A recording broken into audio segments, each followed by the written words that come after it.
বাঙালির বৃষ্টিবিলাস মানেই হচ্ছে খিচুড়ি, আর সেটা যদি হয় মাটির হাঁড়িতে রান্না তাহলে তো আর কোনো কথাই নেই। আর একটু বেশি ইমোশন কাজ করে আমাদের। হে এভরিওয়ান, আসসালামু আলাইকুম, welcome back to my new another cooking video. আজকে আমি আপনাদের সাথে শেয়ার করব গরুর মাংস দিয়ে খুব মজার খিচুড়ির রেসিপি।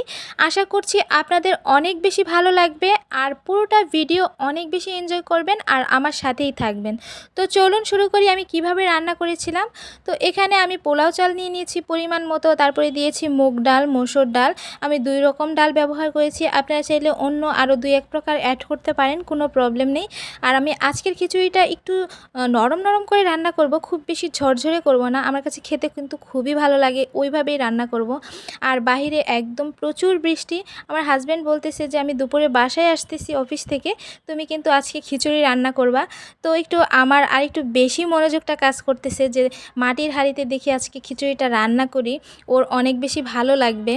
এর আগেও আমি আপনাদের সাথে শেয়ার করেছিলাম মাটির হাঁড়িতে খিচুড়িটা, সেদিন কিন্তু খুবই মজার ছিল। তো আমি এই দিনটার জন্য অপেক্ষা করতেছিলাম যে কবে আমি খিচুড়ি রান্না করব আবার তাকে খাওয়াবো। তো সেই দিন আবার চলে এসেছে, সে নিজে থেকেই বলেছে যে মাটির হাঁড়িতেই কিন্তু সে খিচুড়িটা খাবে।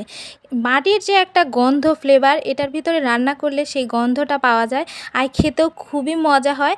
আপনারা কে কে ট্রাই করেছেন অবশ্যই কিন্তু জানাবেন।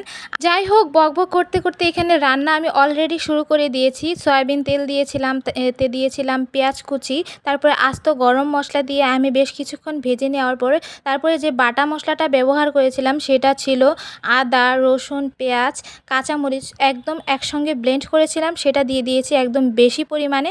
তারপরে এখানে গুঁড়ো মশলাগুলো ব্যবহার করেছি, যেমন ধরেন মরিচের গুঁড়া, হলুদের গুঁড়া, গরম মশলার গুঁড়া আর জিরার গুঁড়া, আর পরিমাণ মতো লবণ দিয়ে এই মশলাটা খুব সুন্দরভাবে কষিয়ে নিব। আর এই মশলাটা যত সুন্দরভাবে কষানো হবে খিচুড়িটা খেতে কিন্তু তত বেশি ভালো হবে। যখন দেখতে পারবেন মশলার উপরে তেল ভেসে উঠেছে, তার মানে মশলাটা একদমই রেডি। আর এখানে মশলার পরিমাণটা আমি বেশি ব্যবহার করেছি, কারণ মাংসটাও রান্না হবে আবার সেই মশলায় খিচুড়িও রান্না হবে একসাথে, যার কারণে সব কিছু বেশি পরিমাণে দিয়ে দিয়েছি। আর এখানে আমি গরুর মাংস ব্যবহার করেছি, দিয়ে এখন এই মাংসটা খুব সুন্দরভাবে মশলার সঙ্গে কষিয়ে নেব। কষাতে গিয়ে দেখতে পারবেন অনেকটাই পানি উঠে গেছে, তখন এই পর্যায়ে আপনারা পানি ব্যবহার করবেন না। এই পানিটা শুকিয়ে নিয়ে একদম রান্না করে তারপরে পরিমাণ মতো পানি ব্যবহার করবেন। তো কিছুক্ষণ রান্না করার পর দেখবেন যে এই যে আস্তে আস্তে করে পানি শুকিয়ে যাচ্ছে এবং নিচে লেগে যাচ্ছে। সেই পর্যায়ে আমি এখানে পরিমাণ মতো গরম পানি ব্যবহার করেছি। আর অবশ্যই এই পর্যায়ে গরম পানিটা ব্যবহার করবেন, তাহলে রেজাল্টটা আরও বেশি ভালো পাবেন। তো গরম পানি আমি আমার পরিমাণ মতো দিয়ে দিয়েছি। এখন এই মাংসটাকে খুব সুন্দরভাবে কষিয়ে কষিয়ে রান্না করে নেব। এই খিচুড়ি রান্নাটা আমি যতবারই রান্না করি ততবারই আমার রান্না করতে ভালো লাগে, আমি জানি না কেন। তো অনেক বেশি বৃষ্টি হচ্ছিল বাহিরে। আসলে আমরা বাঙালিরা যারা আছি তারা হচ্ছে বৃষ্টিবিলাস মানুষ, একদম এই বৃষ্টিতে খিচুড়ি খেতেই হবে এরকম একটা টেন্ডেন্সি আমাদের ভিতরে চলে এসেছে, যার কারণে বৃষ্টি পড়লেই মনে হয় যে আজকে একটু খিচুড়ি খাই।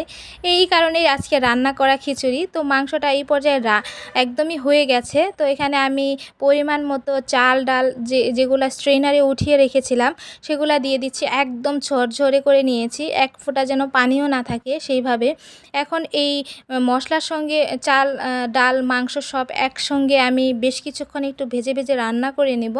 তারপর এখানে আমি আবার পরিমাণ মতো পানি দিয়ে দিচ্ছি। আপনারা চাল ডাল কী পরিমাণে দিবেন তার থেকে ডাবল পরিমাণে পানি দিয়ে দিতে হবে। আর পানিটা অবশ্যই এখানে গরম পানি ব্যবহার করতে হবে। আর আপনারা কে কে আছেন যারা এই খিচুড়িটা অনেক বেশি পছন্দ করেন তারা কিন্তু অবশ্যই জানাবেন। তারপরে ঢাকনা দিয়ে ঢেকে দিয়েছিলাম, দেখেন খিচুড়ি একদমই রেডি। তো খিচুড়িতে যদি আমি ঘি না দিই তাহলে কিন্তু আমার কাছে খেতে, আমাদের কারো কাছে খেতে ভালো লাগে না, যার কারণে এই পর্যায়ে আমি একটু ঘি দিয়ে দিচ্ছি। আর ঘিটা অবশ্যই একটু বেশি পরিমাণে দিতে হবে, না হলে কিন্তু একদমই মজা লাগে না, এটা আমরা পছন্দ করি। যাই হোক, এই তো আমার খিচুড়ি একদমই রেডি। তো আপনারা কে কে দেখে বুঝতে পারছেন যে এটা খেতে মজা হবে নাকি খারাপ হবে কি অবশ্যই কিন্তু কমেন্ট করে জানাবেন। এটা খেতে দুর্দান্ত দুর্দান্ত হয়। আপনারা কে কে এখনও ট্রাই করেননি তারা কিন্তু অবশ্যই এই রেসিপি ট্রাই করে দেখতে পারেন। তো আজ এই পর্যন্ত, আল্লাহ হাফেজ।